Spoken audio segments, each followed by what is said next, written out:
And suddenly I feel my hand being pulled away. And I look, and it's Princess Diana who's taken my hand. And I'm thinking, should I ignore the prince and talk to Princess Diana, or should I ignore Diana and talk to the prince? What do I do?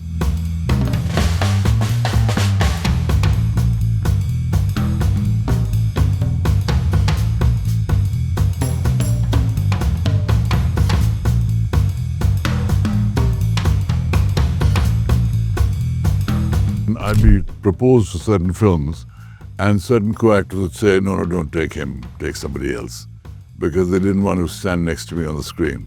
And Spain was the place where it also became famous because all these girls started shouting, I want your baby, I want your baby. And you, my dear, what are you doing here?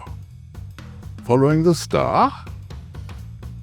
This was like a frontal attack on Parveen, my woman, by a star whose guest I was, who I admired. Parveen, who was very smart, very intelligent, she said, no, my dear, I'm with my man because I have a man. You also think I'm mad. I said, no, I don't think you're mad, but people will obviously put the worst spin on it. No, you are one of them. You also think I'm mad. I don't want to see you again. Please leave. I had no choice, but I said, well, I wish you well, Parveen. And I left. I mean, there's nothing more painful for a parent than the death of a child. Then when I was leaving, I hugged him, and I realized he tensed. I realized why he tensed. He was wearing a bulletproof jacket under his clothes. With Khanna, I certainly developed a long-lasting friendship. And not only because of films, but because he had a very philosophical bent. He was very interested in Osho. He became one of Osho's great devotees. And all three are sitting under the Christmas tree. So that's an achievement for a man to bring three ex-wives under a Christmas tree.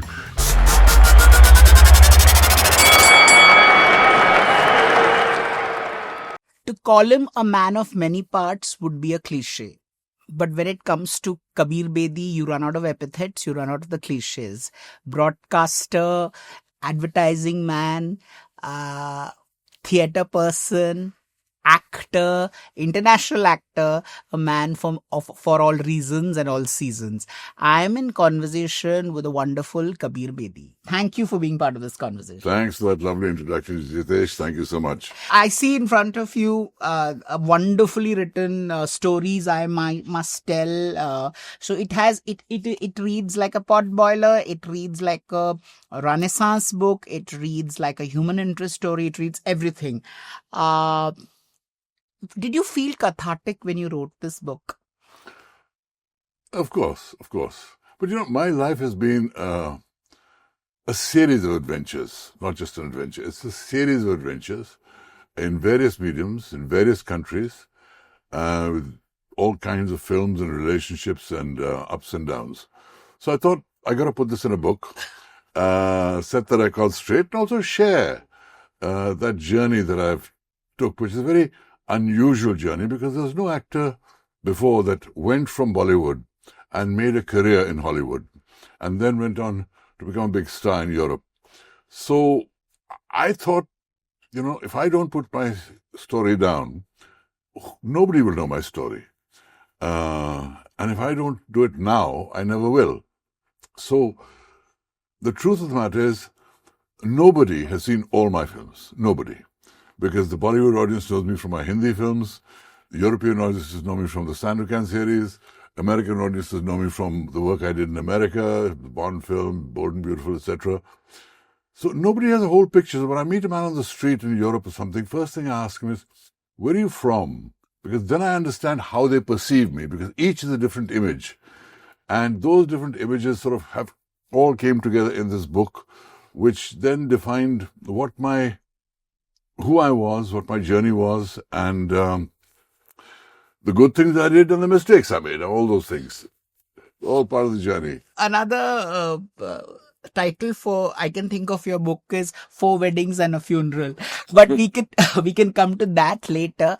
But I have to take you back to the Bombay of the 70s when you burst up on the stage, a sexy Kabir Bedi in a loincloth doing Tughlaq. and all of Bombay's, you were in advertising then. And how did theatre also happen? You know, I came to Bombay to become a director because before leaving Delhi, I thought, what do I want to be? And I thought of all the different professions, and I made a list on one side. All these are possibilities. These are my assets and interests. Which absorbs the most of all of them? And filmmaking absorbed most of them. It had photography, it had design, it had acting, it had the music, it had, a sense of stories, everything that I liked. So I thought, I'm going to be a director. So when I came to Bombay, based on the experiences I had in Delhi, I started in advertising, making ad films, first for Lintas and then for Ogilvy and Mather. And my great good fortune was that my first boss was Alec Padamsee, who was the foremost theatre director in Bombay. And he ran the Bombay Theatre Group, which produced some great, great iconic plays in Bombay. And so he tried me out in one play, and I did very well in a small but very forceful role. And then he cast me as Tughlaq in Girish Karnad's first play in English. And that play became the most successful theatre in Bombay, and everyone was talking about it. And what sort of gobsmacked them was the opening scene, because Alec was a very dramatic guy. He liked making impact stories. So the opening scene, when the curtains parted, you saw this naked man standing with his back to the audience, arms out, and the audience collectively goes, ah, because they'd never seen a naked man on the stage before. And then the courtiers come and they dress the king, and he turns around and he begins his opening oration to the crowd. That image sort of set the seal on the image of Tughlaq. Of course, it was a great play. We had some fantastic theatre actors in Bombay, the cream of Bombay's theatre talent. Emma Hussain designed the poster.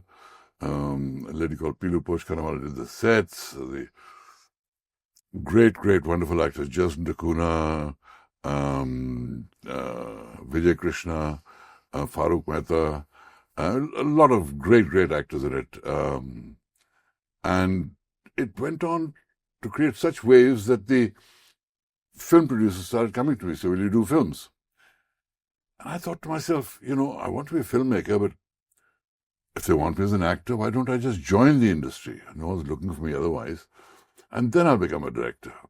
And so I accepted films and I joined the film industry and left the security of advertising because I was doing very well in advertising. And I could have had a great career in advertising if I wanted. My colleagues in advertising like Ranjan Mehta and Ranjan Kapoor became the head of O&M. Frank Simoes, who was also my boss in O&M, opened his own agency. Jason Dakuna, who was the head of Lintas at the time, went on to do some wonderful things, and all of them thought very well of me. So I could have stuck to the safety and security of advertising, but something in me always looks for a daring challenge. And it wasn't easy, because everyone likes security.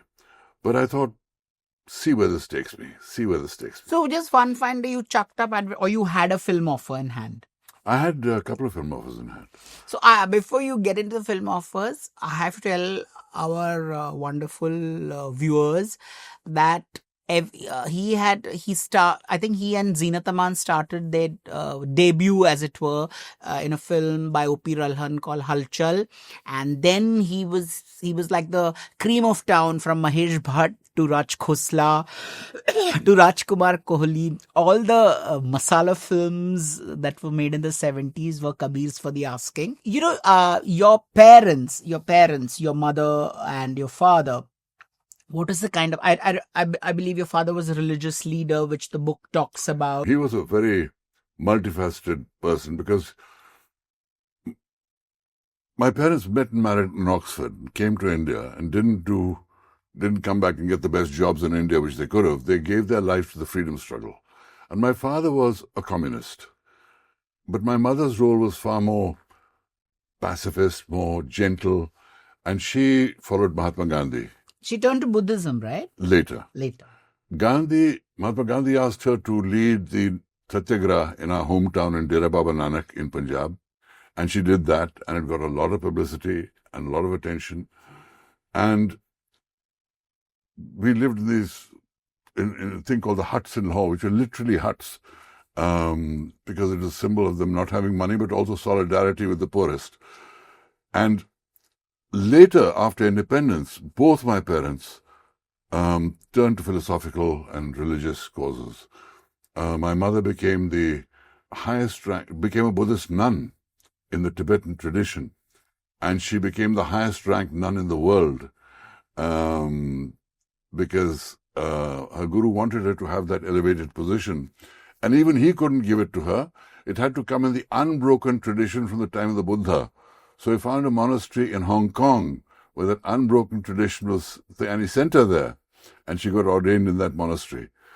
And my father had extraordinary psychic experiences, which I witnessed, which I've written about in my book, which led him to becoming a great teacher and philosopher. And he went to Italy, initially for 6 months, but there people loved him so much they refused to let him come back.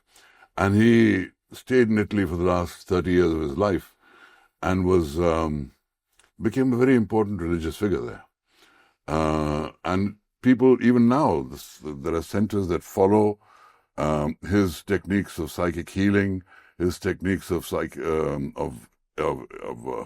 people raising their consciousness, using their psychic vibrations, understanding the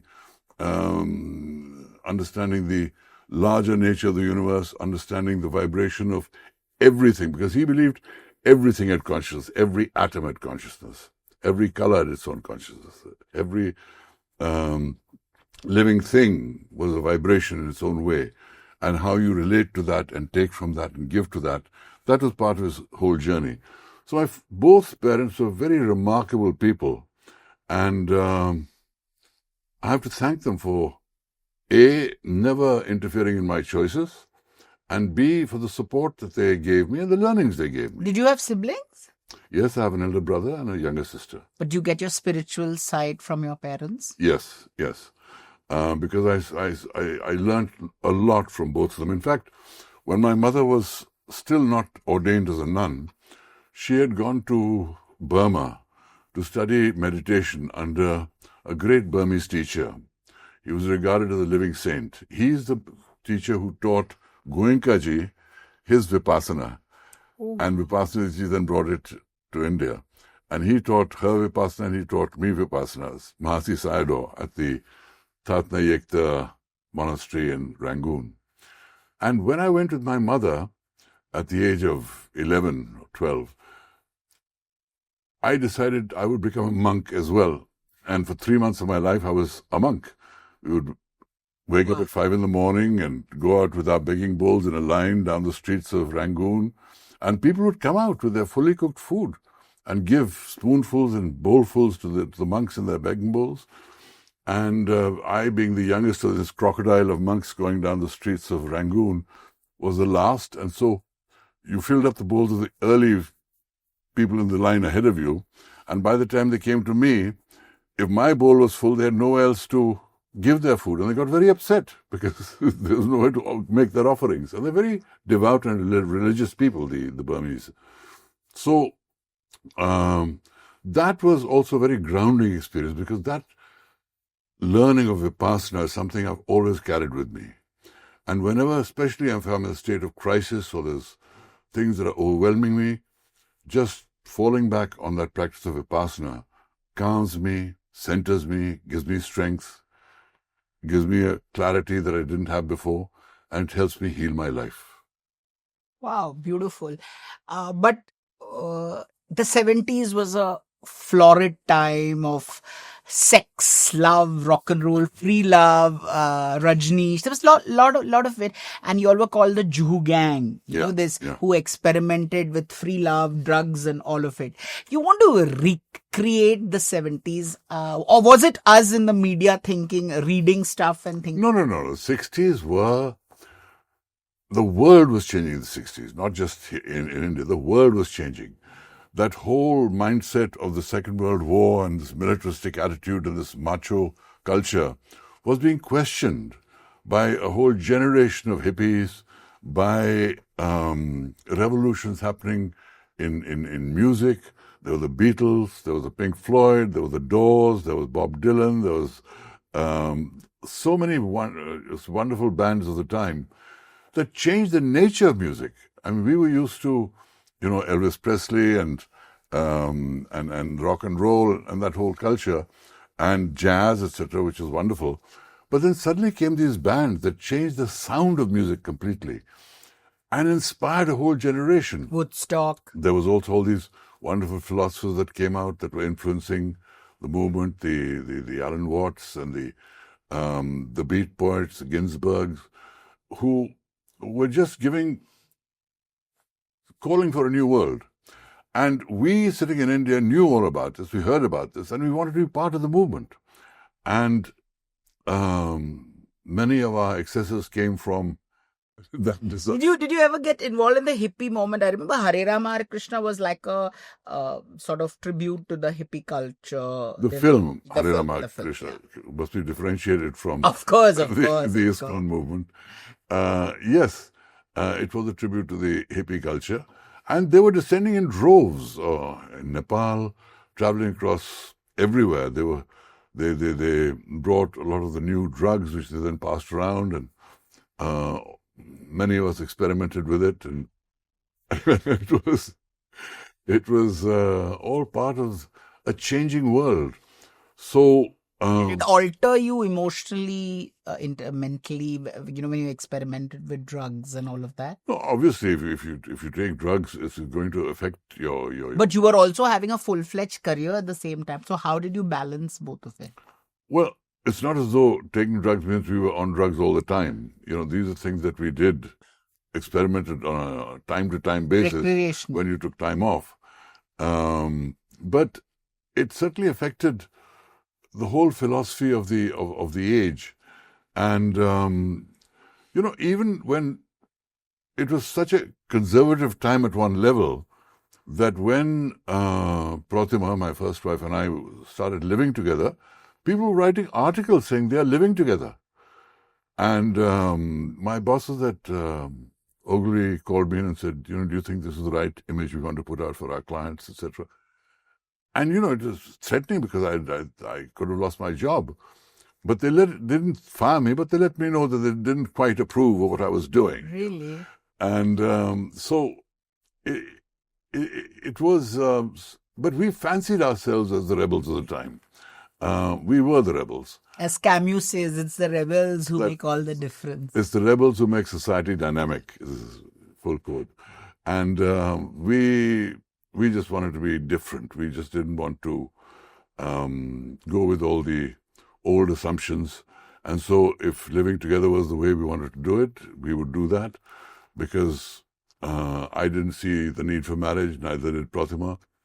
And then, of course, Pooja came along, and we were put in a great dilemma whether to have the child or not.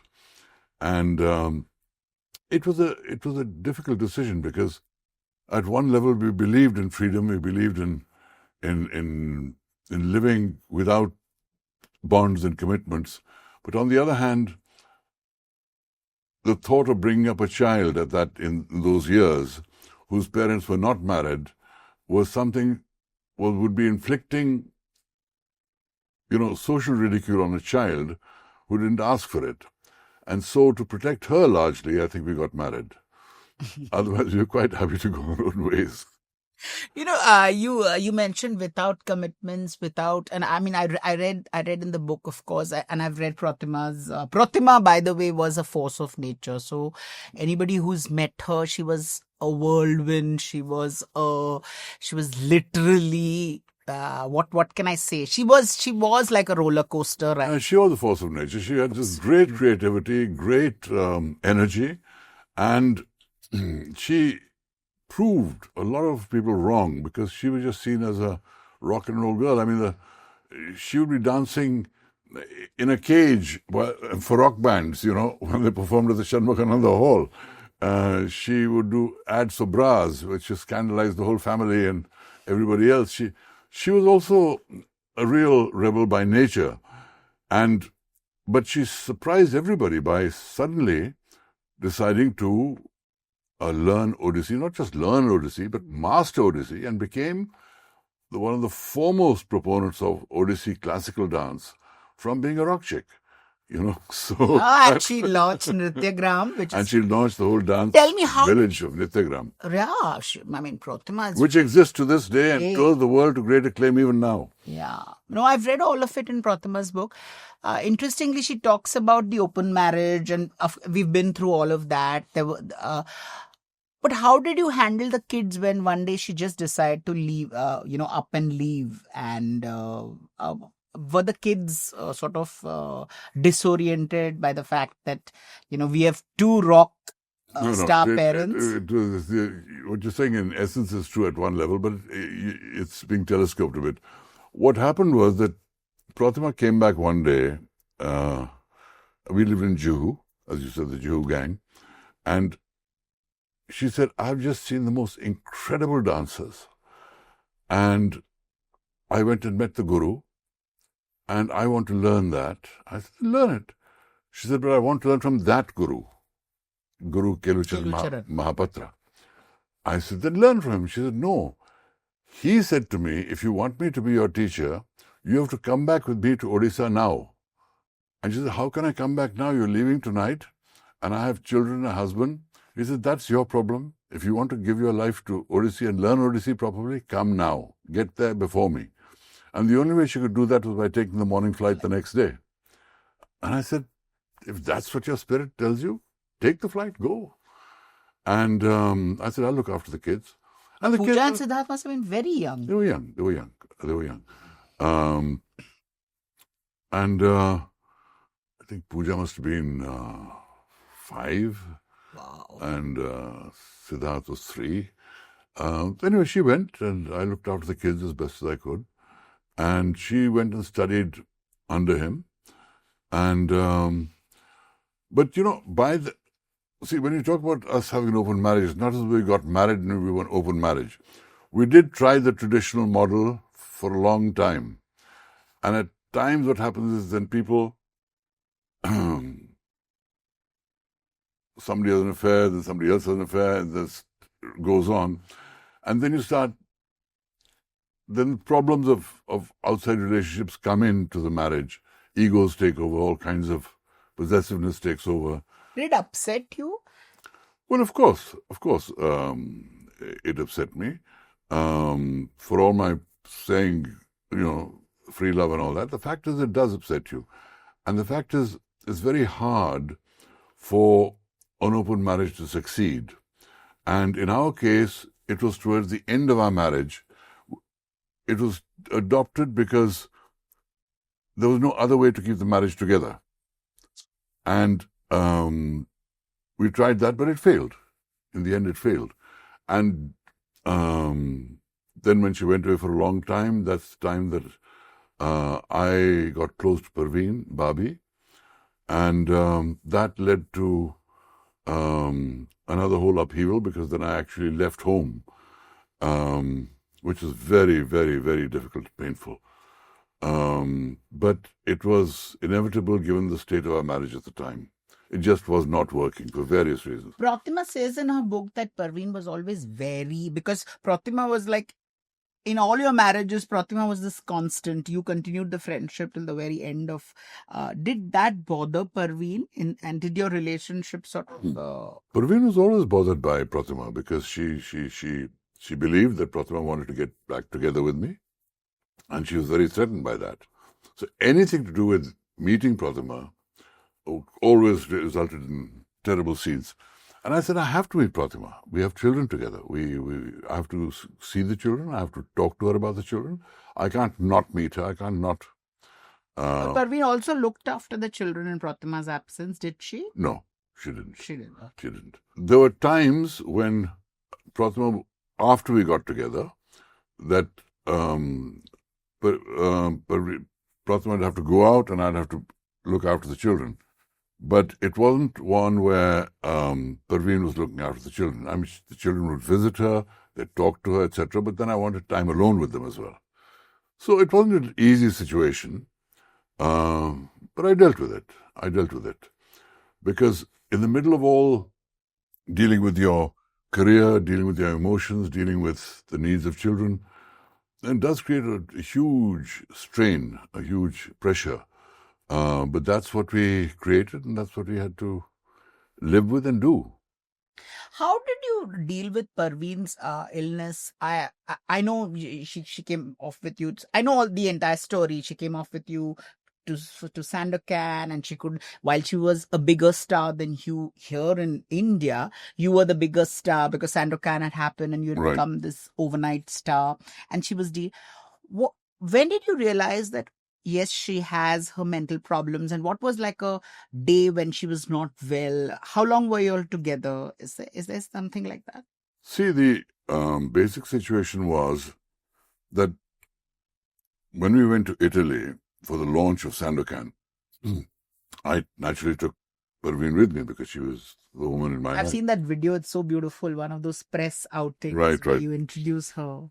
Very beautiful. And but this led to strange situations because there was a time when we were invited to dinner by Gina Lollabrigida. And Gina Lollabrigida was, along with Sophie Loren, one of the two great international Italian stars. And to be invited by her was a huge honor. So naturally, I said yes, and Parveen was also thrilled. And the plan was to go to her house, which is on this beautiful road called the Appian Way in Rome, with a beautiful villa. And then we were supposed to, after meeting her friends over drinks, go and have dinner with her in a restaurant in Rome. And Gina must have come on to you.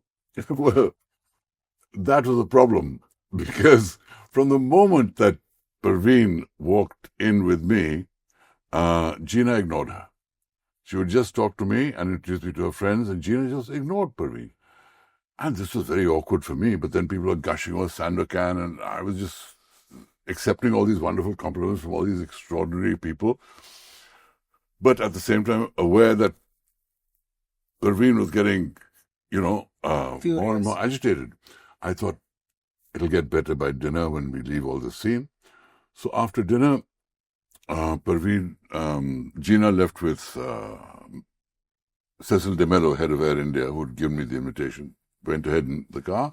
Parveen and I followed them in the other car, went to this wonderful restaurant in Rome that had band playing and low lights and tables and alcoves, and we sat down. There was me, Parveen, Cecil De Mello, and Gina, in that order. And I tried to introduce Parveen into the conversation, and Gina says, "My dear, come, let us dance." Next thing, I'm dancing with Gina Lollabrigida on the floor, aware of Parveen fuming on the table. And, of course, there was one part of me that was thrilled that, hey, this boy from Delhi is dancing with Gina Lollabrigida, one of the biggest stars in the world, who's acted with some of the biggest actors, from Gregory Peck to Burt Lancaster to Sean Connery to 5 mega actors she'd acted with, Hollywood stars. So there was that part of me that was happy, but I was worried about the Parveen situation. Anyway, when the number ended, I said, let's head back to the table, lest she drag me into one more number. So we took her back to the table, and then she turns to Parveen very imperiously. She says, "And you, my dear, what are you doing here? Following the star?"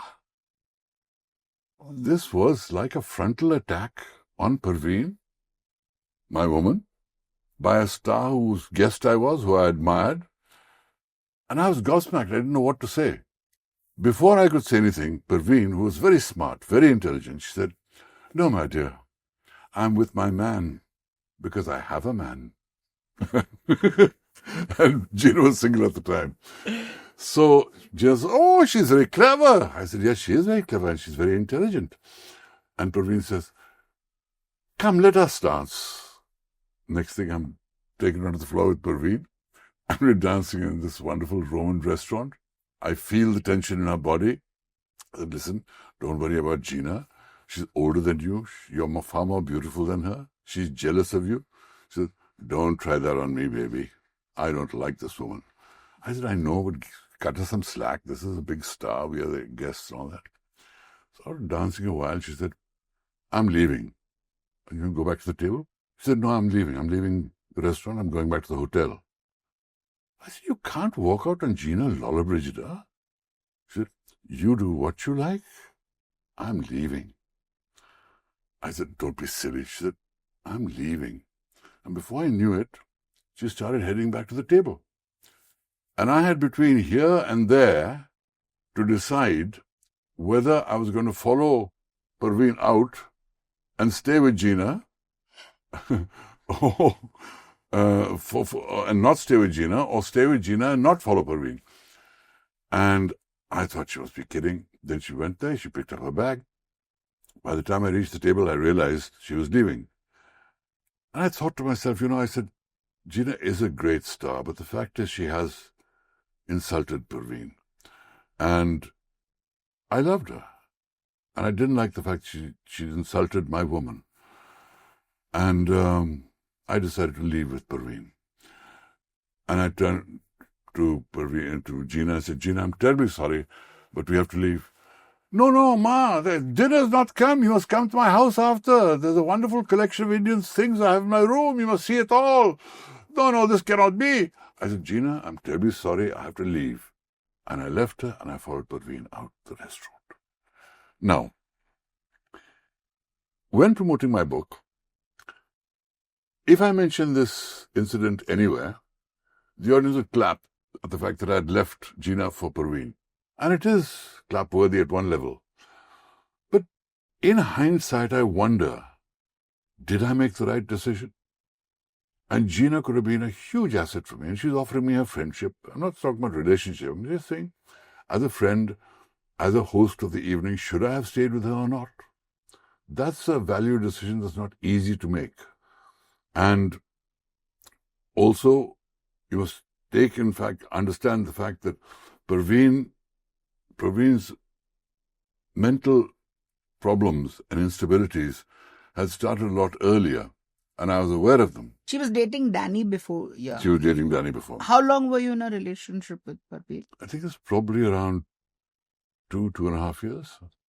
Is it because mental health was not such a big thing then that, like I'm sure you would have faced episodes with her where you said, Of course.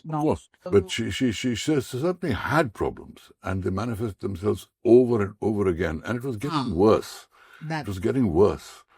And by the time I came back to India after that, and 6 months later, a year later, I moved to England, and I had a beautiful home there. And I took Parveen with me. That's where the showdown happened.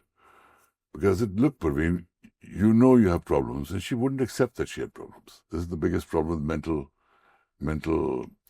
people who have mental health issues, that they won't accept the problem. If they accept the problem, then other things are possible, especially today. Medicines are much better. Is it because also mental health was taboo and also she was this massive star? This was her biggest fear. It would affect This was her biggest fear, that if people found out she had any mental instabilities, the industry would stop taking her. And this was, can you imagine from her point of view, having all this beauty, having all this talent, having all these films being offered to you, and trying to conceal from everybody that you have any mental problems? Because if you let them know, they'll drop you like a hot potato. So this was her problem. And I said to her, look, Parveen, we're in London, you're away from all that. We have the best people to treat you here. And she wouldn't hear of it. And this, basically, that pressure that I was putting on, she didn't like. And at the same time, her film in India became a huge hit. Amar Akbar Anthony. And between the two, she just decided to leave and return to India, and went on to do many more films, but battling through the most terrible mental problems. And in that period, Mahesh Bhatt would know more because he was with her. He was with her. Did you work with did you do Bullet with her? With Parveen? Yeah, Did you work with Parveen? So, as a co-star, how was she? Did your personal relationship sort of impact your... No, not really. She had a lot of talent and she had a lot of beauty and she carried herself very well on screen. And our personal relationship did not enter on the set at all. She was very professional that way. And she was huge mood swings, but it wasn't as bad as it became later. So it was a handleable situation, which I said Mahesh saw the worst of. But everyone also demonized you, right? They did. As somebody who abandoned her, which Yeah. was not the case. I think she left you and came back. She left me, and I was demonized, and I thought to myself, I can either clear up the misunderstanding and make her look bad, or just keep quiet and let her get the sympathy and get the roles so she can reestablish her career. And so I didn't say anything at the time. I spoke about it 5 years later. I think it was to Filmfare, where I explained what happened. But at the time, I didn't say anything. And of course, people said, Kabir Bedi left her, therefore she was unstable and he made her go off the bend, etc., which hurt me a lot because it just wasn't true. But at the same time, I wanted her to reestablish her career and have a chance because she didn't come from a wealthy family at all. She was literally making her own way in the world. And but her book says she was from this huge family in Junagadh. It was a family that was connected with having served the Mughals many centuries ago, but it was not a wealthy family by any means. Her father also had certain problems, mental problems, I'm told, and what she told me also. And so there was no real money in the family, enough to get by, but nothing much. So really, she was the breadwinner of the family. When I say the family, more her mother than anyone else. Mm-hmm. But it's a very tragic story, Parveen's story, because she had everything going for her. She became one of India's biggest stars at the time. And yet, it all fell apart. Did you ever meet her once she came back? Did you ever? Yes, I did. I did. About a year before she passed away, I went to the Holiday Inn, what was then called the Holiday Inn, today the Novotel, and I walked there, and round the pool, she was lying there, sunning herself, and she saw me, and she said, "Oh, Kabir," but she was also very embarrassed to see me, and she changed a lot. And I said, "How are you, Parveen?" She said, "I'm fine. It's just that people think I'm mad." So I said, "Listen, you have made some very big accusations against people, and naturally people will have their opinion. You also think I'm mad." I said, "No, I don't think you're mad, but people will obviously put the worst spin on it.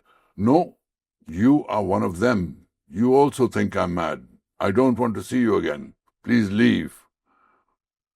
I had no choice, but I said, "Well, I wish you well, Parveen." And I left. But I was very sorry to see her in that state because she changed in so many ways. But at least I knew that she was okay. She had a flat, she had money, she was being looked after. She had started a career as an interior designer, and she was not financially strapped or anything. So at least that consolation was there. But the next thing I heard was on the sets of some film, and I heard that she'd passed away, and it really struck me deeply because I know what a tortured life she had led and how she deserved so much better from life. And then at her funeral, Mahesh came, Danny came, I was there. That was the most poignant picture. I mean, all her lovers were carrying her. That was a beautiful thing. And And it just saddened me immensely that she had to have such a inglorious end for a person who'd led such a extraordinary life and had given so many wonderful performances, and whose life I had shared so intimately. Uh, when I look back, or when you look back at your marriage with Protima, was there anything that you would have done differently today? Honestly, don't like exploring the what ifs of history. What if I'd done that? Because we all have regrets. Who doesn't have regrets? We all think that if I'd done this, if I'd done that, that would have happened. We don't know. Even if we'd done the what if this, what if that, if it would have turned out to a better or happier end. So I don't entertain those thoughts. I just know that we had a wonderful... We were like children of the 60s and 70s growing up together. It was a growing up together. And then we became parents, and we went on to other relationships. But at the end of it, a certain friendship remained, and we always were in contact. We always cared about each other, and we had children to talk about. And that's a bond that never goes. So I don't know if my marriage to Protima would have lasted in any circumstance, or whether it would have been something that actually worked. I don't know. All I know is that with the best of intent, it didn't work. And so perhaps it was best that we moved on. And who knows, maybe she wouldn't have done her nityagram and her dancing and all that, had things been different. Who knows, maybe I would never have gone abroad and done all those things, we can't say. We can't say. Her body was never recovered, no? In that No, but they did discover her passport. Oh, they did. Because she passed away on a pilgrimage on the way to Mount Kailash with a whole group of people that had camped at a village, and an avalanche buried them all. So it was very difficult to find the remains of people, because it was a faraway place and hard to reach, and rescuers took a long time just trying to find the remains of people. But her passport was found. And that was also symbolic of Protima's journey later in life, because she'd actually moved beyond Nityagram even. She'd actually embarked on a very spiritual path. She'd shaved her head. She was wearing more religious-looking clothes. She actually gave all her jewelry and everything to Pooja, and really was on a different path altogether. And who knows where that might have taken her. But the fact was, it was tragically cut down by a landslide on a pilgrimage to Mount Kailash. One chapter of your life, which I quickly want to touch upon. I know it's very painful, but it's that of Siddharth, because I also have met Siddharth briefly. Really? And he was a real wonderful kid. There was Parveen and the same kind of mental health. Siddharth suffered from schizophrenia. And I remember at that time, a lot of friends had told me they had alerted the suicide squads when he was a brilliant guy. As a parent, was that a real painful episode in the sense, he was a brilliant boy? Siddharth was a brilliant boy. He was a graduate of Carnegie Mellon University, which was the mecca of infotech at the dawn of the computer age. So, there's nothing more painful for a parent than the death of a child. And when that child also happens to be a genius and with the greatest prospects in the world, it becomes even more painful. And that again was something which didn't happen suddenly. His diagnosis sort of began at Carnegie Mellon while he was graduating. This diagnosed him with depression. And he, in those days, went up and set up a page on depression on the internet. And all kinds of people started flocking to it. And then he stopped that. And then his symptoms got worse and worse, and he became more and more reclusive. And he started traveling to various friends' homes. He came back to India. He went to Kerala, to the yoga institutes and all that. I mean, even in Kerala, he started behaving strangely because he started seeing these visions and describing what he's seeing, and everyone asked Protima to come and take him away. I was in California, and eventually we kept trying to track where he was and all that. And he had a very violent outbreak in Montreal, where he was staying at the house of a friend, and he started hallucinating, and he ran down the streets and started climbing fences, and the Canadian police caught him and subdued him and took him to the mental health facility, from where I was called in California. And then I brought him back to California, and we tried to, he was under the supervision of doctors at the UCLA, and we tried to find ways to sort out this terrible problem. But it was after the breakdown in Toronto that the diagnosis of schizophrenia was clear. Then we knew what we were treating.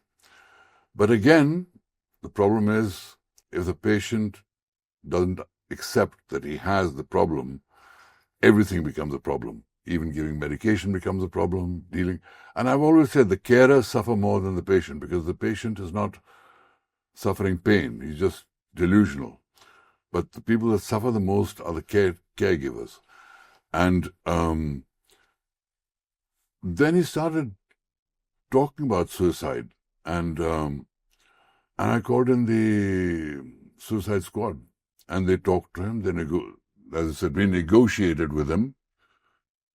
But a week later, he was gone. This is after no more than 4 months of actual treatment in Los Angeles. Because he said, before he went, he said, when he was talking of suicide, he said, what do I do? What do I do all day? Nothing makes sense to me. Television has no meaning. Books I can't understand. Films I go to see sometimes. I like something funny, but nothing matters. Food, I barely taste it. What do I do all day? How do you answer that? So I'm there. Talk to me. Yes, but what do I do all day? What is the purpose of living this life? And the problem was, the medications he took made him feel drugged and zoned out, because the medications in those days were largely to make people safe for society, so they weren't violent. So when he didn't take his medicines, he felt wonderful.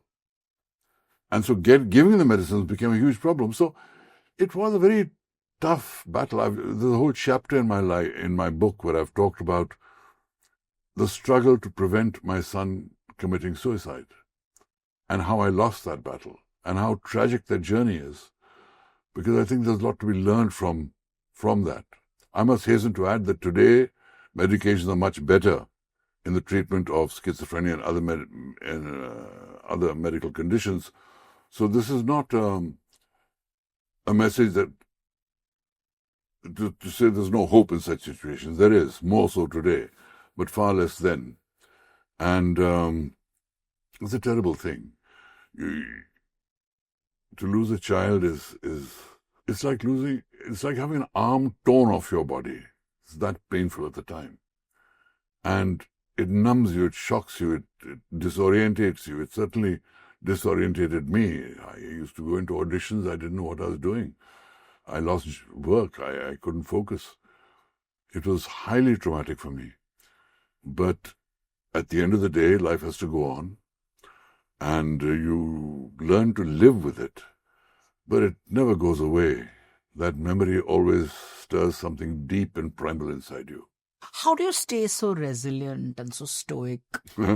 Resilient, yes. I wouldn't say stoic, because it's things that I feel very deeply. Stoics are people that don't feel things. But there is a remarkable, despite all your passion, there's a remarkable sense of detachment. Does that come from Buddhism? I don't know where it comes from, but it's there. I can remove myself from a situation. I don't. It's not that I don't lose my temper or thing, but very rarely. And when I do lose my temper, it's very explosive, but very, very rarely. Um, I I just feel that there's so much in life that we can react to. But a lot of the time when we overreact to things, we waste energy. Because my mind is a far more problem-solving mind than somebody that wallows in the problem or wants to milk the problem for the maximum emotion that it has, you know. And so I think, for instance, when somebody dies, there is a time to mourn, and you should mourn that. But you cannot be trapped into mourning for the rest of your life. There has to be a time when you carry on with the rest of your life. And so it is with any situation, whether it's somebody even losing their temper with you, you can react in an angry way, but my mind says, how does that solve the problem? And I always look to damp out fires and try and reason things on a thing. Not always possible, but that's my effort. My nature is far more pacific than aggressive. And that's something I've had since my childhood. My mother had that too. And I think I've got that from her. And let's talk about the big love of your life. One of the big loves of your life, Pooja. Your blow hot, blow cold relation. My wife Parveen is... Parveen, of course, I'll come to next. Parveen Dosanjh, to be clear. Yeah. Parveen Dosanjh. Isn't it coincidental that both are Parveen and all of that? Yeah. But I did at one stage say to her, perhaps you should change your name because there is a Parveen in my life already. She said, what nonsense? My name is Parveen. I said, I know, but this would be hard for me to explain all the time. She said, that's your problem. I said, okay. Which is a wonderful girl. Yeah. Yeah, we were talking about Pooja. Yeah, Pooja. Your blow hot, blow cold relationship with Pooja. And I think Pooja was your Achilles heel at one point. Nah? Well, the thing is, Pooja has the same sort of vibrancy and energy as Protima had. She has a great joie de vivre, etc. But there was a period when we went through a bad patch or a misunderstanding that happened.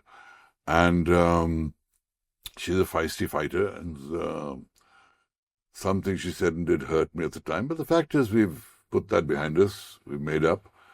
And I think she's doing some wonderful things. And she's a very vivacious person and a wonderful mother. And she's lived her life in her own way and made her own mark in her own ways. I don't think she was cut out for the film industry, but certainly she's gone on to the fields that she's in right now, which is health and wellness and her happysoul.in, and her wanting to be in the wellness field and contribute to people's wellness and healthy eating, healthy living, healthy thinking. And she's just a bundle of energy, and I've seen her grow from this very, very energetic child into a highly vocal woman who has her own opinions and has led her own life in her own way. So yeah, I have great respect for what Pooja's doing and admiration for what she's doing. And she was my firstborn, so naturally there's a special bond there. Siddharth was always her brother was always the sort of reticent one, the quiet one. He was more like a philosopher, didn't speak much, etc. And but his interest was computers, so he would get lost in the world of computers. And computers were in an early stage those days. The internet had just come in. And it was a very exciting time for him. And I shared his excitement. I went to his graduation. And then everything went downhill after that. What about your other son, Adam? You married Susan, and are you in touch with all your ex-wives? And what's the kind of relationship you share with them? I have good relations with all my ex-wives. That's one of my claims to fame, or one of my credits in life.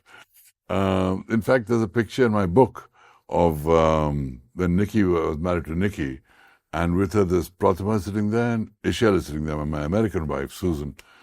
and all three are sitting under the Christmas tree. So that's an achievement for a man to bring three ex-wives under a Christmas tree without them killing each other or killing me. so yes, we had good relationship. Yeah, Adam went back to LA, and he had a very interesting and successful career in special effects, where he was doing very well. And then he had some problems in his life, and he's right now sorting out some real estate issues in Texas, but he'll be back in the industry. He is also a very caring person. He was with me for about 5 years in Bombay, and everyone that knew in Bombay had fond memories of him, and he made some wonderful friends here. But he decided to go back to America because I think his career was more aligned to interest in America. His wanting to be part of Bollywood without knowing the language, etc., was going to be very difficult. And so he's my American son who is now in America. So, Kabir, let's go back to the florid 70s. The florid 70s with bell bottoms and flower power and flowers on our shirts and big collars. And also the amazing directors you worked with. I mean, whether it was O.P. Ralhan or whether it was Vijay Anand or whether it's Dev Anand on Ishq Ishq. Yeah. Do you recall any incident? Like, for example, Raj Khosla. I mean, do you recall, and Kache Dhage was this massive hit. Do you recall any piece of advice, any interesting nuggets from the studios? Because I remember it was a very disorganized time, but also the 70s made some of the biggest hits. And those were the days when everyone did, 5, 7, 8, 10, 12 films. Shashi Kapoor did even more, because he was just shuttling between sets all day. You worked with Shashi ji? I worked with him in a film, yeah. Forget the name now. It was with Sharmila and Shashi. I forget the name. But more than worked with him, I knew him. And during my school days at Sherwood College in Nainital, I had won a thing called the Kendall Cup, which is the Best Actor Award. And that Kendall Cup was named after Geoffrey Kendall, who would take his group of actors playing Shakespeare to schools in India. And Shashi was part of that troupe, and he married the daughter of Geoffrey Kendall, Jennifer. Yeah. So, and he was actually one of the few actors that I met before I entered Bollywood. And in Delhi, I met him.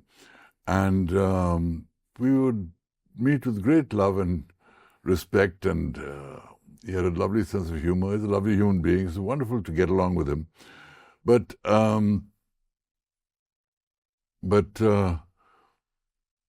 Shashi I regard as one of the most cultured people in the industry. He was so soft-spoken and such a gentleman and such wonderful sensibility, and also one of the best-looking people in the industry. Did your looks work against you, your good looks? Well, like I said, having good looks is not a bad thing for an actor, especially if you wanted to be considered for... But were you taken seriously by the critics? And, I remember somebody said he's wooden, or, he's a non-actor. Did that bother you? Is it because a lot of good-looking actors have told me that sometimes people not able to... It's true, but really, where it affected me the most was when I'd be proposed for certain films, and certain co-actors would say, no, don't take him, take somebody else, because they didn't want to stand next to me on the screen. And that certainly hurt. I'm not going to take names because it's not worth it. That's a long time ago. But on the balance, good looks have helped me. The way I look has helped me, because that's what got me all the roles that I got. But amazing, your song, which in 1971, 54 years later, is still the Mohammed Rafi song from Jab Ye Dil Udas Hota Hai from Sinha. You want to recall some of those, like even Kache Dhage, any kind of advice, Raj Kumar, I know advice, but Rajji was one of those directors that he wouldn't shoot unless he was clear. He would spend a lot of time on the script and then he'd work on it. But if he wasn't clear how he was going to shoot it, he would look for ways to delay the shoot. And he finished a schedule, and he said, now it'll be a few months later. So in those days, I thought to myself, where do I want to go? I'd never been to America. I thought I must go to America. I didn't have a lot of money on me because I didn't come from a family of money. And so I borrowed a little money and I went off to America. And I came to New York and I went to Washington and I got this message saying, Raji wants you to come back for a shooting. So I caught the next plane and I came back and I went to see Raji at the office. He said, Kabir, what are you doing here? I said, Raji, you called me back for a shooting. He said, oh, I wish you told me. I said, I was in America. He said, I wish you told me you were in America. I was looking for an excuse to cancel the shoot. I would have blamed you. And I said, Raji, I've come back all the way from America. He said, Kya kare Kabir? I wasn't clear. I couldn't shoot. But did you form any lasting friendships with, say, Vinod Khanna? With Vinod Khanna, certainly. With Vinod Khanna, I certainly developed a long-lasting friendship. And not only because of films, but because he had a very philosophical bent. He was very interested in Osho. He became one of Osho's great devotees. And after... Were you influenced by Osho? Definitely. I had enormous respect for Osho. I just didn't go and see him, which I regret deeply, because people were expected to wear a certain color and something went to go and see, and I said, nobody's going to tell me what to wear. It was an ego thing and I regret it, because I would have met one of the greatest minds and philosophers. But so Osho I had immense respect for. I read his books, I heard his tapes. And when Osho was driven out of India, literally by Morarji Desai at the time, and he came to America and he went to a state called Oregon. And he set up his ashram out there. Vinod left India and went with him. He gave up his entire career in Bollywood. And when he got a little bored or tired of the ashram, he would come down to me in Los Angeles and we'd spend some wonderful times together. And I knew all the gossip that was going on at the thing.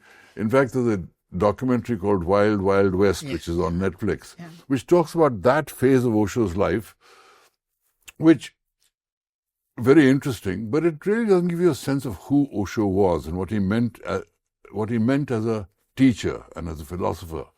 It was very unfair to him in that sense.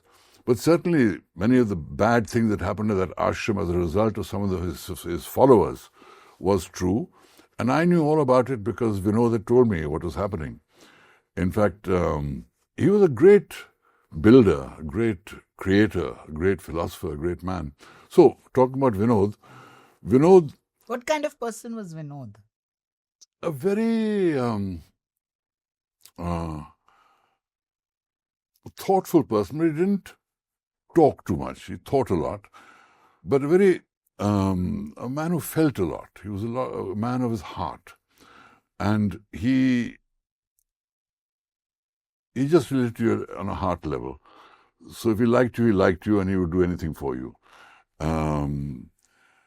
And when you asked him to describe the experiences that he had at the Osho ashram, he said, I can't, Kabir, I can't. This is something just takes over. It takes me to another level. It makes me feel divine. I cannot talk about this. I can't explain what happens. So he wasn't a very verbal person, but a very feeling person. And eventually, my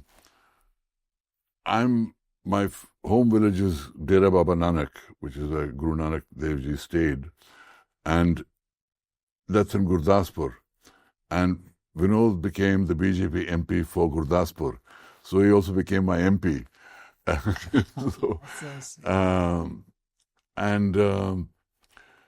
In latter years, we met largely socially, on social occasions.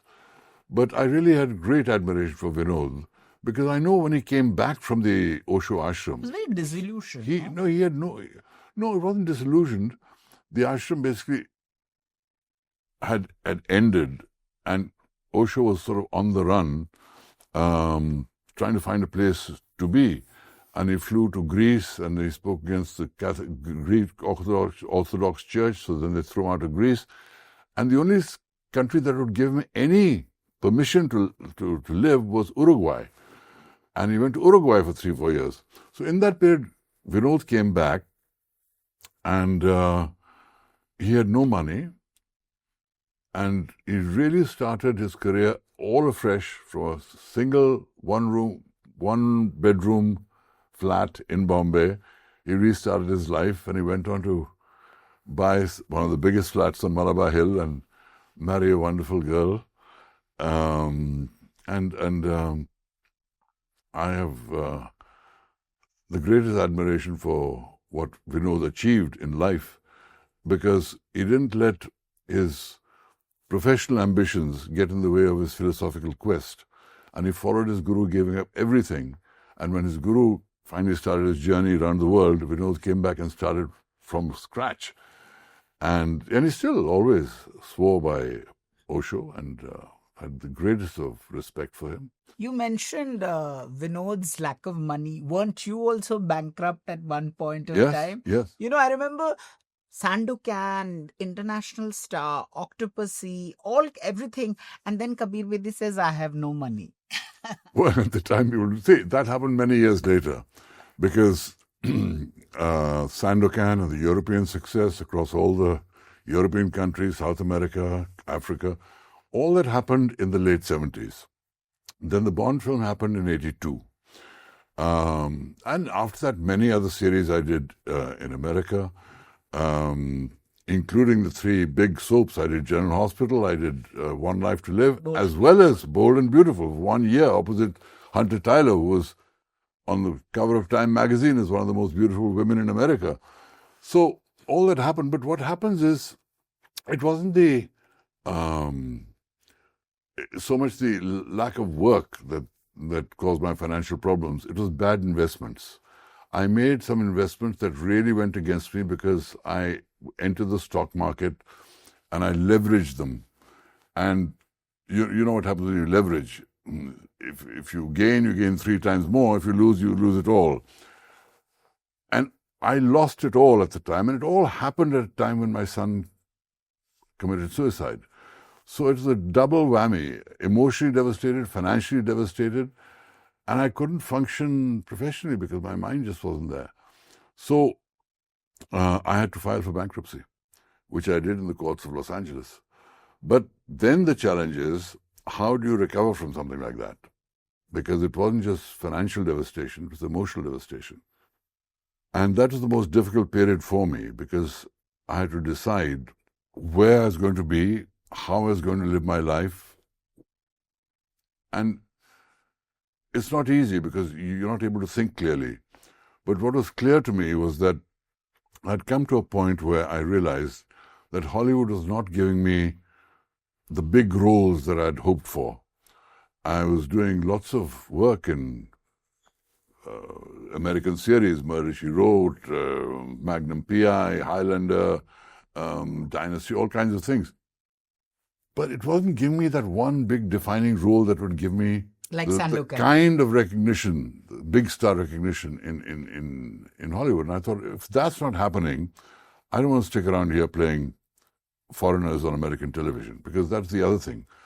In those days, in Hollywood, through the 70s and 80s and 90s, they were not writing roles for Indians. And so I told my agent, I said, don't think of me as an Indian. Think of me as a foreigner. I will play any foreign role that doesn't involve an American accent, and I'll play any nationality. You find me those roles. And they did. So I played, even the role I played in Bold and Beautiful was that of a Moroccan prince. Other roles I played Germans, I played South Americans, I played Italians, I played all kinds of things, but but I said, I don't want to continue playing these character roles in those kind of ways. I feel I should go back to my areas of strength, which is Europe and India. And that's when I began my journey back from Hollywood and started rebuilding my career, first from Italy. Then I came back to Bollywood and did a certain number of Bollywood roles. But Italy has given me the most most meaningful work in my life, starting with Sandokan. And the series I've done in Italy kept me alive in the Italian consciousness. So even today, everyone from grandmothers to grandchildren know me in Italy. They have knighted me Not just once, but twice. More power. There's Cavaliere, which is one of the highest honors, so Cavaliere being knight. And then there's L'Ordine al Merito, which is even higher than knight. And they gave me both those awards. You even speak Italian, no? Of course I do. I must. I have to. So Italy has given me the most in terms of the amount of professional work that I've done. Also, I've read stories where streets would come to a halt when you would go. I remember there was some signing of in a shop and where you had to Jump over cars. Yes. That happened in Spain, actually. I'd gone there for a book signing, and there's this very famous department store in Madrid called El Corte Inglés. So they called me for a book signing. So I arrived. The fans were milling all around the streets. They were jammed. There was no space in the building. And they escorted me. They took me up to the top floor and sat me down at this table. And the fans were all over the place. And I was signing these books. And the manager comes to me and says, "Mr. Bedi, I'm afraid you must leave the building." I said, "Why? I've just come to sign these books." He said, No. This building is not designed to hold so many people. The building will collapse. You have to leave." So I said, "Sir, no, please." So they escorted me out, took me down. The pressure of fans was such that the people who were my security got scattered. I had to rush out of the building. I went onto the street. I saw these hordes of fans charging towards me. I thought, I'm going to get trampled to death out here. So I jumped onto the bonnets of cars, and bonnets of cars, and car to car, I reached the end of the street and grabbed a car that took me back to my hotel and escaped with my life.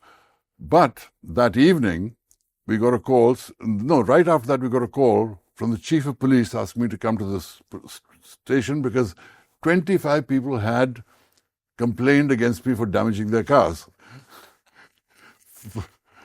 And fortunately, the people that ran Corte Inglés sent their man with me, and he said, "El Corte Inglés will pay the damage to all the people whose cars were damaged. Please let Mr. Bedi go." So I let go. So yes. Spain was the place where it also became famous because all these girls started shouting, "I want your baby, I want your baby." And that became the banner headline in a lot of papers, you know. Born a lot of babies in Spain. Not that I know of. So how, women always found you irresistible. Besides your all documented romances, were there other unspoken romances? Lots of, besides these? See, in my book, I've talked very openly about my known relationships. What about the unknown ones? They will remain unknown. Have you lost count of them? No, it's not a question of losing count. I think one has to respect the fact that people are now leading different lives. They're married. They have children. I don't want to ruin their happiness. No name. Just by saying, just by saying that I had an affair with so-and-so, so-and-so. Correct. Because in my book, where I was unfaithful, I have said I was unfaithful. To who I was unfaithful is not your business. It is the business of my wife at the time. She has a right to know, and she knew. But I didn't go into this question of who I've been unfaithful with in my book. I don't think it's fair to the people involved. They have a right to their privacy in that case. But publicly known relationships, yes, I have a right to speak about them and a right to speak about them in great detail because a lot of misconceptions have been written about my relationships, which I needed to set straight, which I did with my book, Stories I Must Tell. Superb. I mean, I urge, if you haven't read, it's like a absolute page turner. You must read the book. You'll get a lot of lurid prose also in it. So it's wonderful. Tell me, when you met Parveen Dosanjh, there's a lot of age difference, and now you've been together for many years. Was it the fourth time round? Did you become? How was it playing the traditional role of a husband? And the thing was, when we met, I just ended my relationship with Nikki because Nikki decided she wanted to stay in England. I decided I want to be in India. For 3 years we tried it long distance. It didn't work. And so with the best of understanding on both sides, we decided to part ways. I was doing a play in the West End of London called The Far Pavilions. which was based on MMK's epic novel of British India and the British soldier and an Indian princess. And it was a spectacular play with a live orchestra in the Shaftesbury Theatre with 4 balconies, 1,700-seater, all beautiful rococo and gilded and gold and all that. And the play was doing fine until the London bombing happened, the big bombing in London. And then they decided to close it down because they feared there'd be more bombs, because there was another bomb shortly afterwards. But during that period of shooting the thing, I met Parveen. And I told Parveen, I said, I'm in no state to enter any relationship. I've just ended my relationship with my wife. I'm not looking for a long-term relationship. If you want to roll in the hay with me, that's fine. But I'm not looking for a long-term relationship. She said, that's fine. I won't have a roll in the hay, but we can be friends. And we did that. We remained friends for months before we actually started dating.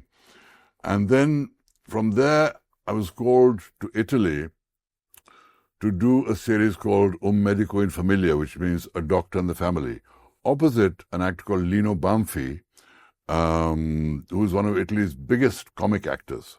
And this was a nighttime series, a primetime series. So I was called to shoot that. I said, Parveen, come with me to Rome. Let's spend some time together. And, when you go to Rome and you're with a woman that you love and it's a city of romance and a beautiful history all around you and the magic of the fountains of Rome and the statues of Rome and the atmosphere of ancient Rome with the arenas and the Colosseum and the Pantheon, it was just too magical to resist. And I proposed to her and she said, no, I'm not. She said, thank you for asking, but I'm not ready to say yes because you're a serial offender.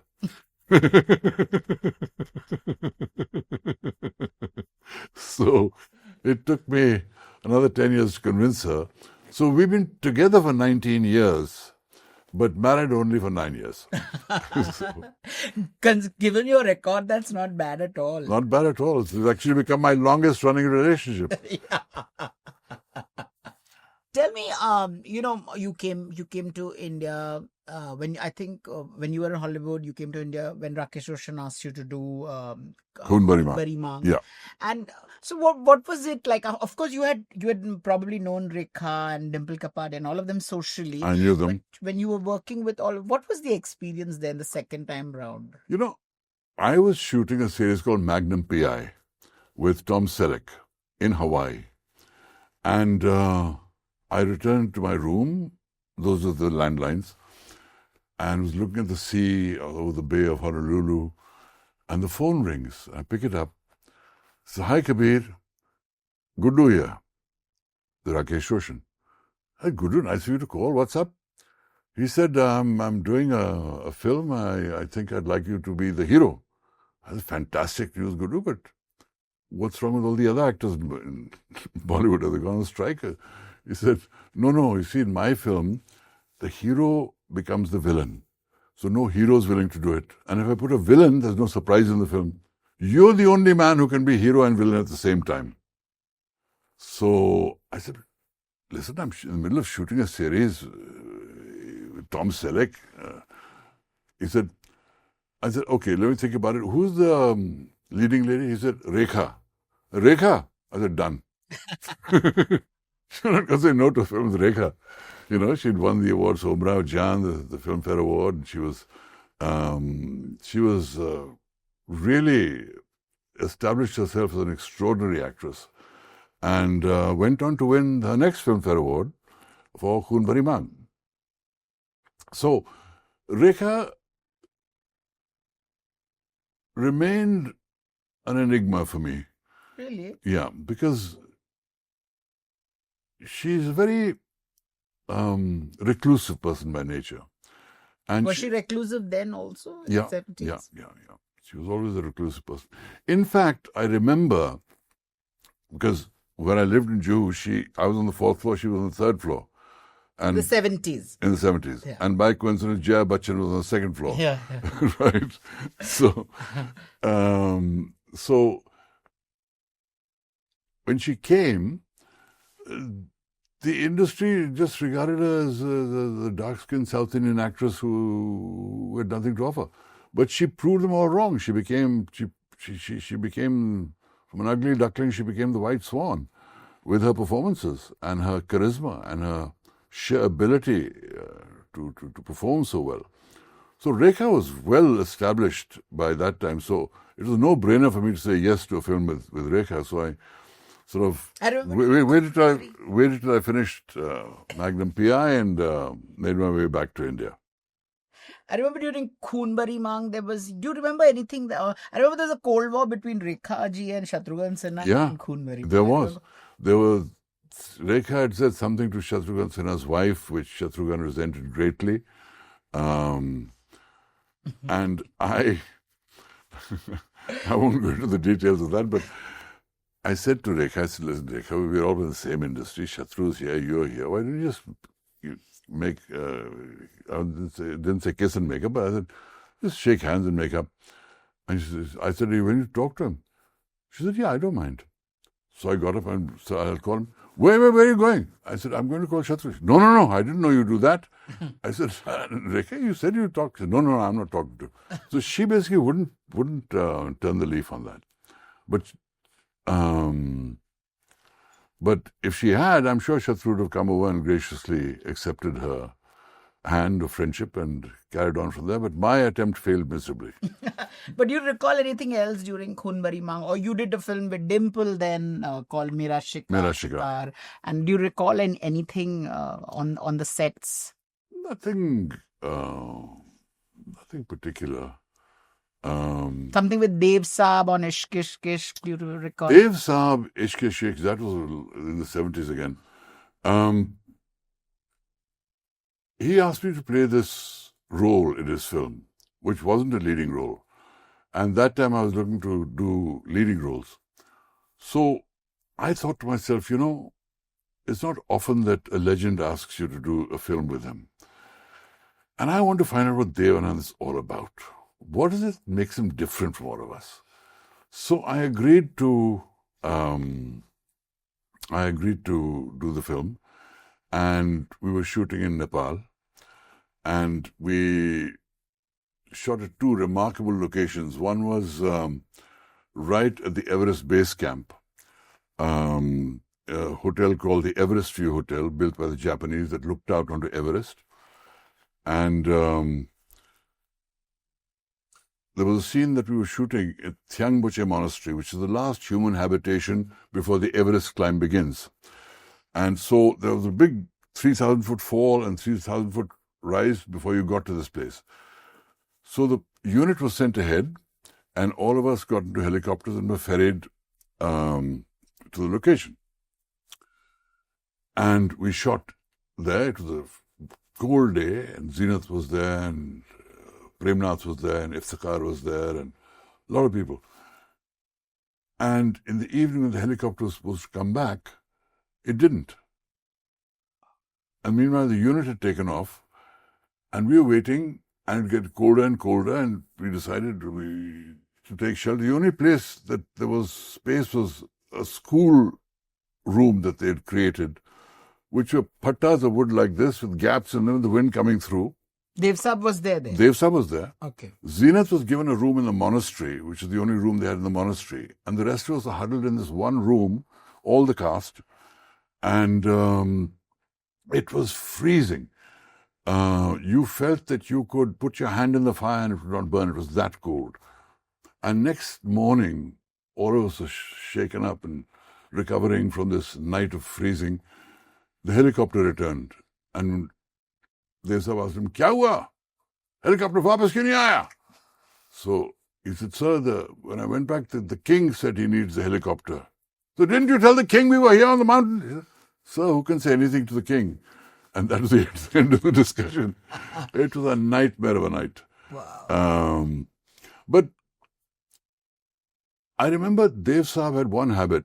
After dinner, no matter what time he finished his dinner, he would always go for a walk for 1 hour. That's what kept him slim. And Zeenat was together with him at that time, so they would go for this walk together. And when we were shooting in the other location, which was in an island in the town of Pokhara. It was a beautiful lake with a little island there. And the hotel was round, and the rooms were like slices of a cake, which Wow. which was sort of wide here, with this narrowed down, kept going up. So they went up in the center and narrowed down, with bathrooms right in the center. And after dinner, every day we'd see Dev Saab going around because that's what he did. And one day, a hippie came into my room. He said, "Man, do you mind if I come in? I'm freezing out here." I said, please come." I said, "Let him watch the shooting." They were shooting right outside my door. And they lit up this big fat joint, and I'm watching. I don't know what joint he was smoking, but he got me stoned. Just, I'm looking around, and nothing made sense to me. I said, "Dev Saab, I really don't think I can shoot tonight." He said, "Kya hua kya?" I said, "तबीयत ठीक नहीं है देव साहब, कुछ कीजिए ना, वाकई shoot नहीं कर सकता हूँ मैं." अच्छा, you go back to your room and rest. Next thing is doctor, he sends a doctor who then turns me around and gives me an injection. Huh? So real pain in the ass. You mentioned Zeenat. You and Zeenat made your debuts with Halchal and Do you have any memories? Did you all? Obviously, you were Yeah. dating her very fierce rival Parveen. So, Yeah. was there any sort of friction at that point? No, there was always rivalry between Parveen and Zeenat. But what happened was, Ralan called me into his office to cast me, and he looked me up and down and said, "हाँ, अच्छा लड़का, अच्छा दिखता है. So, ठीक है, मैं तुम्हें अपनी पिक्चर में लेना चाहता हूँ." I said, "Thank you, sir." वो स्टोरी क्या है? अरे, मेरे को स्टोरी पूछ रहे हैं? शर्म नहीं आंदी? मैं धर्मेंद्र को स्टार बनाया है, फूल और पत्ते देखिए तू, मेरे को स्टोरी मांग रहा है, साइन कर. Signed. Right. So I thought I was the hero. He did the same thing to Zeenat. She thought she was the lady, she signed. Turns out neither I was the hero nor she was the heroine. There were 3 Mahesh Jaitlis. That's right. And O.P. Ralan was the hero himself. Paired opposite Helen, the great dancer. So it came as a bit of a shock to both Zeenat and me that we were not the leads in this film. It was a fun film. I loved it. Fun film. It didn't work at the time. Yeah. But fortunately, not being the leads, we didn't get the blame for it. Yeah. But Ralan was a man of great heart. He really was a very loud. He used to call everyone, "Oi, kabutar thea," all this kind of loud mouth on the set. But a man with a wonderful heart. I once I was blindsided by an accident where somebody rammed into me in Bandra. Completely his fault. And the cops pulled me in. And I called Ralan Saab, and he came and he argued with the cops for 6 hours and got me out of there. But only he could have done that. So he was a man of, and I felt very bad to know that his last days he was not in good shape financially or physically. Because he was the man that gave me my first released film. Really? Yeah. And I have to thank him for that. What about Vijayanand? You worked with him on Bullet. Yeah, Vijayanand was also a very intense man, very brilliant director. I mean, every shot of his was well thought out, and he was very clear as to what he wanted. I knew him because I sort of knew Chetan Anand's side of the family, because his ex-wife Uma Anand was in Delhi living with Alkazi, the great theatre director. And I knew Alkazi, and I met Uma, and she introduced me to Chetan Anand, and I got to know his children, Ketan Anand and Vivek Anand. And I got to know them all. So Goldie was like the brother of Chetan, and therefore I thought part of our social group. But I didn't socialize that much with Goldie. But he was a very, very intense man, and I really loved to see the smoothness with which he shot his scenes. And I'm surprised that he didn't do more films. He should have done many more films. But I believe there were some ego issues and other issues that always prevented things happening. But he really should have done far more He films. also got into the Osho. Yes, he was a great follower of Osho. And he also had a very philosophical bent. He was a really thoughtful man, and meditated a lot. A great respect for him. Easily one of our finest, on par with Gurudutt and Bimal Roy. He was very. It's a tragedy he didn't make more films. Yeah, it's just a tragedy. You mentioned Sherwood. I have to say, I mean, Sherwood is now also synonymous with the school that Amitabh Bachchan went to. Yeah. And in your book, you mention your friendship with the Gandhis. Yeah. Do you recall any, some interaction with, say, Indira Gandhi or the boys, Rajiv and Sanjay? Today I'm not on the side of the Congress party at all. I'm on the very pro-Modi. But at that time, it just so happened that my mother knew Indira Gandhi. Rajiv and Sanjay went to a school, an early school on Haley Road in Delhi, run by a lady called Mrs. Gauba, who was a German, very eccentric, kind of Montessori kind of education. And she really brought out the best creative things in us. She made us value creativity. So Rajiv was 2 years older than me, and Sanjay was a year younger than me. And we'd go to their house and play with they had this, when I say toys, they had a room that had a huge train set in it with trains that went around and signals that went up and down and lights that flashed. And they were, we were just kids fooling around. And we'd go for horse riding and learn riding together. I'd attend all their birthday parties. It was a very wonderful relationship and a close relationship. In fact, after Rajiv became Prime Minister, I went to see him, and I was sitting there was a room full of all these big shots, the Arun Nehru's and all these big politicians of the time sitting, waiting there, and I was sitting there, and Rajiv popped his head out. He said, "Kabir, come. Pulled me in, closed the door behind him. He said, points to the expanse in the Prime Minister's office and says, "Kahan phas gaya, yaar?"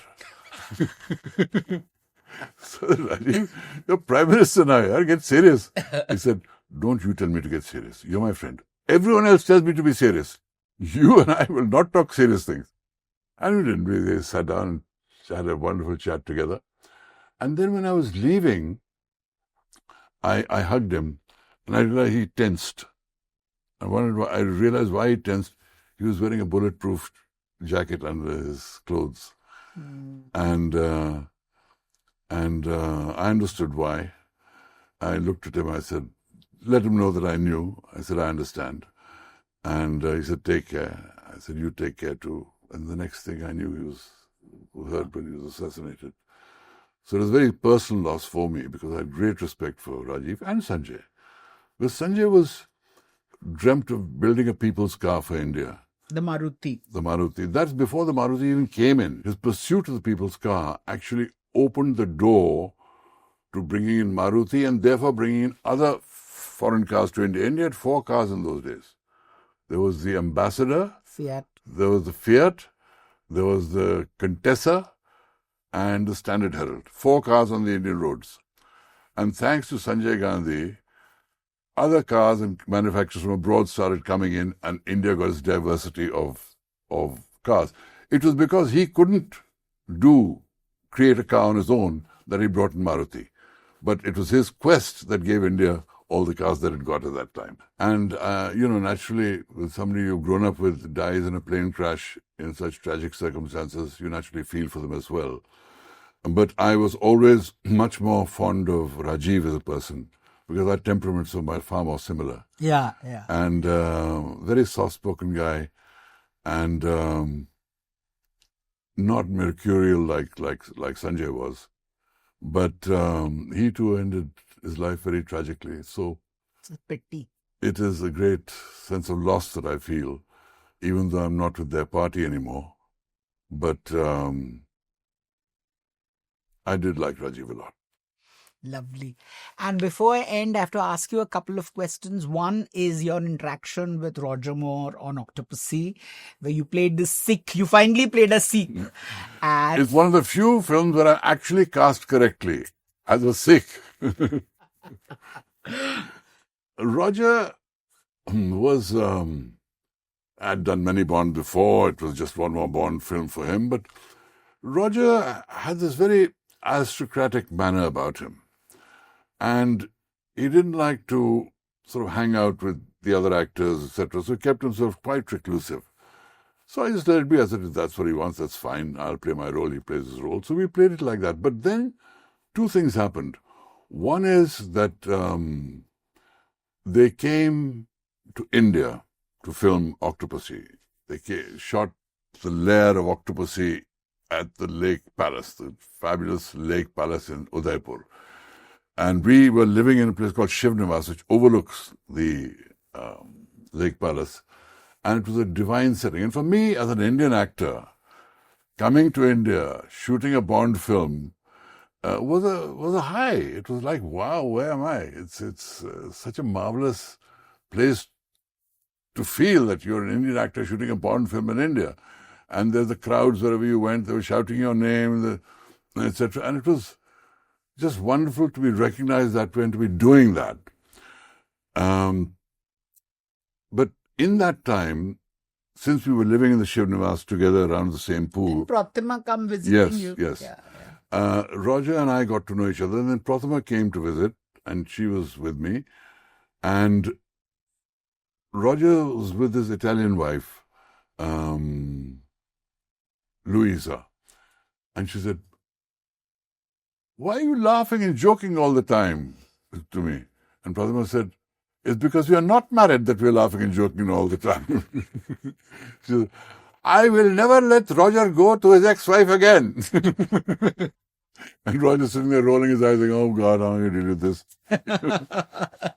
And then after that thing, we were shooting in England, in a place called Peterborough in the north of England, on the train tracks to do the train scenes.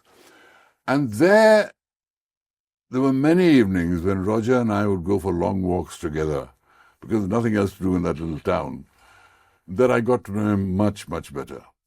And Roger, for all his sort of imperial airs, actually came from quite a simple family, which I discovered.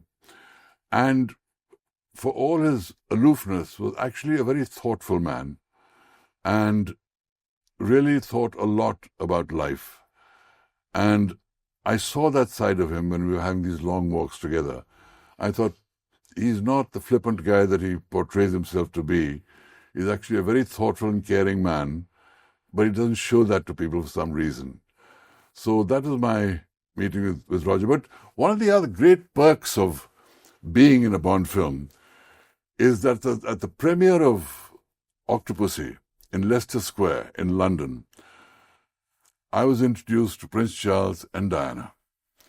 And this was also a strange moment, because I'm standing there with the whole cast lined up, and he's shaking everyone's hands, and Diana's following behind him. And he gets closer to me, he reaches out to me, shakes my hand, and he says, and where are you from? I said, I'm from India, sir. Oh, India, I have fond memories of Jaipur. And I said, yes, Jaipur is a wonderful place, sir. And suddenly I feel my hand being pulled away. And I look, and it's Princess Diana who's taken my hand. And I'm thinking, should I ignore the prince and talk to Princess Diana, or should I ignore Diana and talk to the prince? What do I do? And he saw the confusion on my face, and he said, well, good to meet you. And he moved on, and he tugged Diana to make sure she followed him. But why was she holding your tugging at you? Huh? Why was she tugging at your hand on the I other don't know, she just wanted to get my attention or whatever. And it was, but you know, that moment was special because when I looked at her, there was a certain radiance about her which I'll never forget. For all the life that she led, there was definitely a certain radiance about her, which I saw more in real life than in her photographs, because she had that kind of, there's a certain warmth, certain radiance, certain energy you pick up, and she had that. And so I'll never forget that meeting with her, and it was a very special moment for me. And Prince Charles, now King Charles, I've met on a few other occasions. And I reminded him of our meeting at the Octopussy premiere. And he's very gracious, very kind, very nice, very proper. But Diana was something special. Yeah, Candle in the Wind. Yeah, that was Elton John's great tribute to her, yeah. Who do you think was the best Bond ever, since you worked in a Bond? For me, Sean Connery by far. Because we grew up seeing. So he was the ideal, iconic Bond for us, Sean Connery. And nothing ever seemed like a real Bond to me, not even Roger Moore, not even Timothy Dalton, not even Pierce Brosnan. Pierce Brosnan. Not until Daniel Craig did I feel that we've now got a rugged male playing Bond again. And so Daniel Craig becomes my second most favorite Bond, but Sean Connery remains the iconic James Bond for me. You worked with such a plethora of people. Who were your favorite or is your favorite co-star in the last 50 years of your career? Somebody who's remained really special, and why? No, I think Michael Caine is probably the one that I remember with the greatest affection. Firstly, because we did this wonderful film together called Ashanti. And he's never forgotten or tried to hide or rise above his working class roots. He's just a hard-working actor that loves what he does, has mastered the craft. But there's always a great humanness about Michael Caine, unlike Roger Moore, who sort of, yes, nice to meet you. Mike said, hi, Kabir, how you doing? And you sit with him, you're sitting in a tent in the desert in Israel, and he's drinking a wine with with chunks of ice in it. And say, Michael, how can you drink wine with chunks of ice in it? You can if it's 120 degrees in the shade. That's Michael. Ashanti is 1978. I'd imagine so, yes. That sounds right.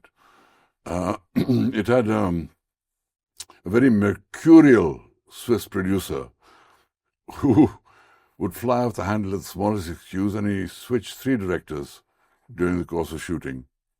And a chap called George Alain Vouille, very nice man, but very hyper. And he used to own theaters in Switzerland. And his big plan was that I'm going to make this big Hollywood film, which had all kinds of other actors in guest roles. The main story is between Michael Caine, Peter Ustinov, and me. The others, the guest stars, were Omar Sharif, William Holden, Rex Harrison. It had a plethora of stars. And so I'll make a film full of stars, and I'll sell it to Hollywood, who'll release it, and we'll make tons of money. He made the film, not a bad film. Then he went to Warner Brothers, I think it was, to release his film, and they decided to test his film in a few theaters. The minute they decided to test his film in a few theaters, he lost his shirt, he got mercurial and temperamental, and sued them, saying, you cannot do this, etc. You have agreed to release my film in 400 theaters and spend 40 million on publicity, whatever, and you cannot test my film. And they got angry with him. And they said to him, yes, Mr. Vouille, we have said 400 theaters. We will release it in 400 theaters over 400 years. Yes, we've spent 40 million on publicity. We will do it over 40 million years. There's no time clause. And they killed the film. So the film that I thought would get me a lot of attention in Hollywood, because of the role that I had, was virtually sabotaged in America by the studio that agreed to buy it. They released it in Europe with great success, but never released it properly in America. So Ashanti is one of my great regrets that they didn't make more of it in America, because it could have been a very important film for me, but they didn't let it happen because of a mercurial Swiss producer. Did you meet your parents after you hit big time? Yes. Yes. So what was their reaction like? They were naturally overjoyed. My father by then had become, because he went to Italy 3 years before I went to Italy, and became an important spiritual figure before I went to Italy. Didn't you also meet him with Parveen? Yes, Yeah.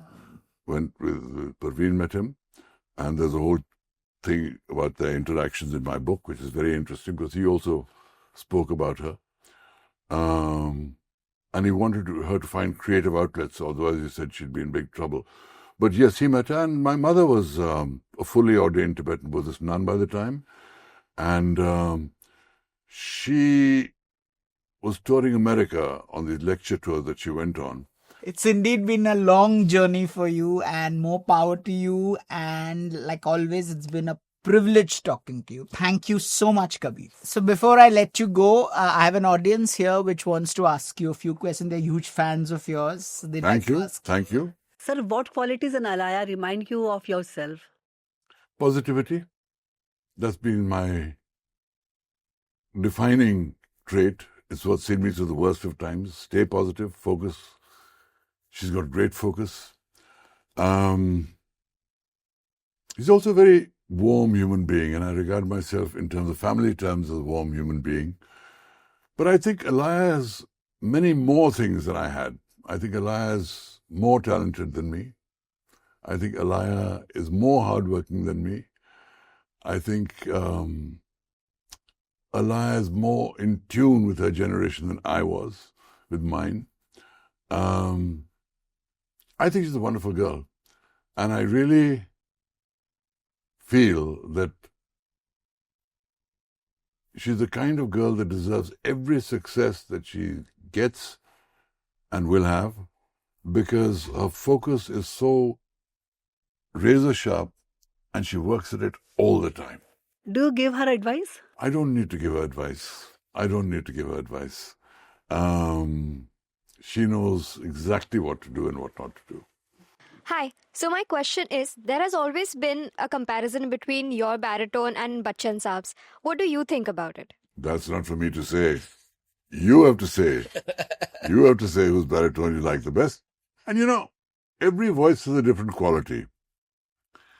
My voice is different to his. So it's a matter of personal preference as to whose you prefer. But I have great respect for him as an actor and as a voice. And I'm happy to be compared to him because that's an honor too. Were you all friends at all at any point? Yes, we were. You know, I was much closer to Bunty, his brother, Ajitab, because we were more closer. Amitabh was like 4 years older than me. So he'd left Sherwood before I joined. But knowing the Gandhis, he was part of the group that knew the Gandhis. So it was always meeting over the years growing up. I knew Amitabh and Ajitab, and I've remained good friends with Ajitab. I don't see a lot of Amitabh though.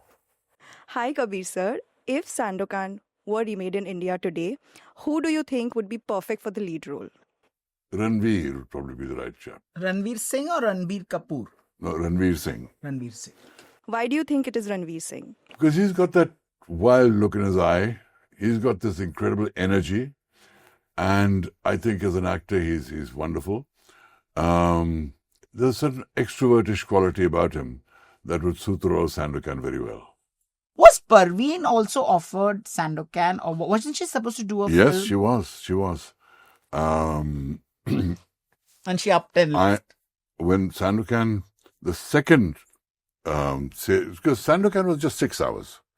Then there was a gap. Then I shot The Black Pirate. Then they shot the next 6 hours of Sandokan. And for the lead role in that, she had been chosen to play the lead role opposite me. And when she left me in London and came back to India, it was 6 weeks before the shooting was supposed to start. And the director, who dependent on my word, never forgave me because Parveen abandoned the project and there was no good actresses available at the time to fill that role. So the actress that they took was good, but she wasn't the perfect choice. And so Parveen chose to walk away from that to return to India. A role starring opposite Sandokan in the next series. But she made her choices, and I have to respect them. Choices we make. Okay, that's it. Thank you.